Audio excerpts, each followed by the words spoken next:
Արսեն Թորոսյան։ Շնորհակալություն, Տիկին Մանասյան, ես էլ ուզում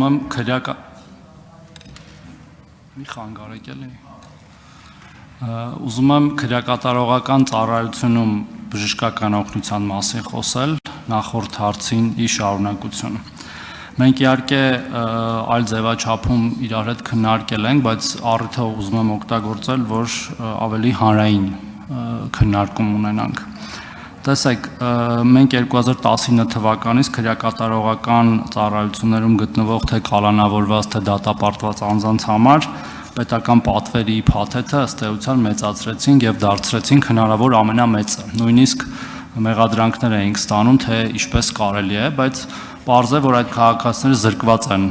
հանգամանքների բերումով, անկախ նրանից, որ հանցանք են գործել կամ պոտենցիալ հանցանք գործած անձիկ են, մեղադրյալներ են, նրանք զրկված են իրենց սեփական կարիքները հոգալու, աշխատելու եւ այլնի իրավունքից։ Եվ մենք պետությունը պարտավոր է իր պոզիտիվ պարտականությունների շրջանակներում ապահովել այդ քաղաքացիների մինիմալ կարիքները, այդ թվում բժշկական։ Հիմա ինչ ենք մենք տեսնում վերջի ժամանակները եւ ես մի ցավալի դեպք եմ արձանագրել, որ լինում են դեպքեր, որ ոչ պատշաճ բուժօգնության պատճառով մենք ունենում ենք մահվան դեպքեր։ Այսինքն ոչ ինքնավնասում է, ոչ ինքնասպանություն է, այլ մարդը պարզապես հիվանդ է, գտնվում է այդ ծառայության հոգացության ներքո, բայց մահանում է հիվանդությունից։ Եվ ես մի դեպքի մասին մի առիթով խոսել եմ, օրինակ 20 տարեկան մի երիտասարդի, որը ի սկզբանե ոչ մի ուղեկցող այդպիսի ծանր հիվանդություններ չի ունեցել եւ ըստ էության անօգնական վիճակում մնալով ոչ պատշաճ բուժօգնություն ստանալով, սա իմ մասնագիտական գնահատականն է, ոչ իրավականը թող քննիչներն ու դատախազները տան, այդպիսի ելքի է հանգել։ Հիմա մենք ինչ անենք միասին, որպեսզի այդ իրավիճակը շտկենք։ Շնորհակալություն, պարոն Թորոսյան, այո, ինչպես նշեցիք, այս հարցը առիթ ունեցել ենք միասին քննարկելու եւ նաեւ հարցի կարեւորությունն էր պատճառը, որ ես իմ ներածական ելույթի շրջանակներում էլ կատարեցի ու նաև հրապարակային եմ շատ դեպքերում առիթ ունեցել արձանագրելու, որ համարում եմ, որ անկախ բոլոր տեսակետներից, կարծիքներից եւ ամենայն հարգանքով այդ բոլոր տեսակետների նկատմամբ ես համարում եմ, որ Հայաստանի Հանրապետությունում քրեակատարողական բժշկության համակարգը ունի լիակատար ամբողջական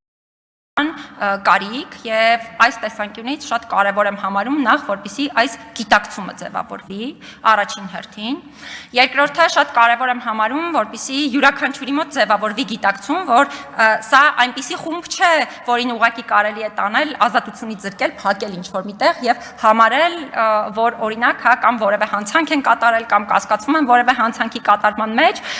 ու որևէ պարտավորություն մենք չունենք իրենց առաջ նաև այսպիսի տրամաբանությամբ ընկալումներ եմ նկատել, անկեղծ պիտի լինեմ, շատ կարևոր է, որպեսզի մենք կարողանանք հրաժարվել այս ընկալումից։ Հաջորդը, երբ խոսում էի կալանավորված անձանց քանակի մասին, ես պատահական չէր նաև, որ կապեցի բժշկական օգնության եւ սպասարկման խնդրի հետ հարցը նաև, որովհետեւ մեզ դիմողների շատ մեծ քանակ են կազմում կալանքի տակ գտնվող անձինք, ովքեր բարձրացնում են բժշկական օգնության եւ սպասարկման հետ կապված տարատեսակ հարցեր, որոնց լուծումը միշտ չէ, որ պետությունը կարողանում է պատշաճ մակարդակով տալ։ Եվ այս խնդիրները ըստ էության միախառնվում են միմյանց եւ հանգեցնում են ոչ միայն պարզապես բժշկական օգնության եւ սպասարկման հետ կապված հարցի, շատ դեպքերում կյանքի իրավունքի պաշտպանության անհրաժեշտության, վատ վերաբերմունքի կանխարգելման անհրաժեշտության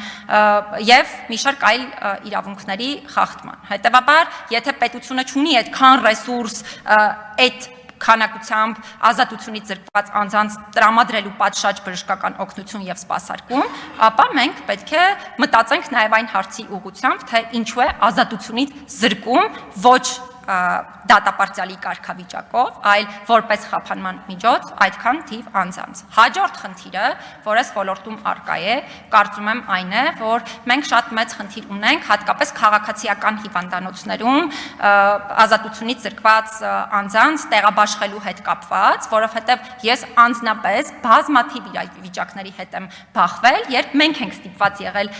միջամտել, որպեսզի հնարավոր լինի բուժօգնությունը կազմակերպել քաղաքացիական հիվանդանոցում եւ այս խնդիրը իրականում համակարգային խնդիր խնդիրը։ Սա այնպես չի, որ դրա մեղավորը որևէ մեկն է, որովհետև քրեակատարողական ծառայությունը պատշաճ կերպով անձին կարող է փորձում է տանել այնտեղ ինչ որ մի պատճառով չեն կարող ընդունել եւ սա համակարգային խնդիր է ու այս խնդիրը պետք է ստանա հասցեավորում։ Բացի դրանից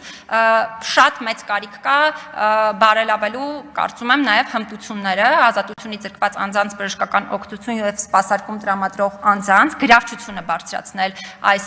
ոլորտի տարբեր ձևաչափերով եւ քանի որ այլ ժամանակ չունեմ, ուղղակի վերջին բանը ասեմ, նաեւ բժշկական անձնակազմը ինքը պետք է շատ զգայուն լինի անձանց հետ կապված, որովհետեւ ազատությունից զրկված անձինք ի սկզբանե առանձին եւ առանձնահատուկ խումբ են ներկայացնում, բայց դրան գումարվում է այն, որ իրենց մեջ կան նաեւ խոցելի իրավիճակում գտնվող տարբեր անձինք, օրինակ հոգեկան առողջության խնդիրներ ունեցող եւ այլն։ Արձագանքից հետո կա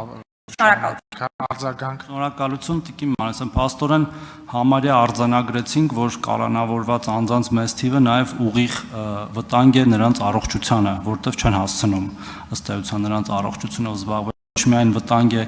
իրենց իրավունքներին, արդարադատությանը, այլև առողջությանը։ Դուք ասում եք, որ քրեակատարողական ծառայությունը կարող է տանել, բայց հիվանդանոցներում տեղ չկան, բայց ես վստահ եմ, որ նույնիսկ այդ ուղեկցող խմբերի պակաս է լինում, երբ որ անհրաժեշտություն է լինում տանելու, ինչի եմ վստահ, որովհետև նույնիսկ դատարան չեն կարողանում տանել այդ ուղեկցող խմբերը այդ մարդկանց եւ հաճախ դատական նիստերը տեղի չեն, այսինքն այդ թվի աճը եւ այդ մեծ լինելը դատապարտյալների թվից, որի մասին ես խոսում էի նախորդ զեկույցների ժամանակ, շատ մեծ խնդիր է, ոչ միայն իմ ասած կոնտեքստում, այլ նաեւ այլ կոնտեքստներում եւ մի կարճ հարց, իսկ միգուցե սխալ էր քրեակատարողական բժշկության ծառայությունը տեղափոխել արդարադատության նախարարության ենթակայությունից առողջապահության նախարարության ենթակայություն, պետք է մտածել հետ դարձի մասին, հաշվի առնելով պատասխանատվությունների ոլորտը, որ կծնե այնուամենայնիվ պատասխանատուն դատապարտյալի կամ կալանավորի, միգուցե հարց որպես։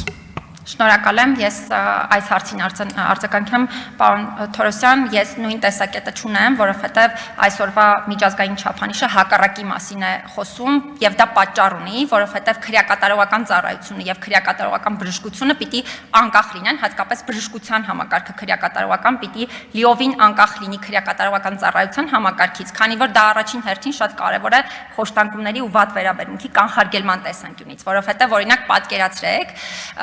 գիտեմ ինչ որ դեպք է տեղի ունենում բռնության քրեակատարողական հիմնարկում կամ վատ վերաբերմունքի որևէ այլ դրսևորում եւ քրեակատարողական ծառայողն է ըստ էության ներգրավված process-ում, եթե իրենք չունենան անկախություն միմյանց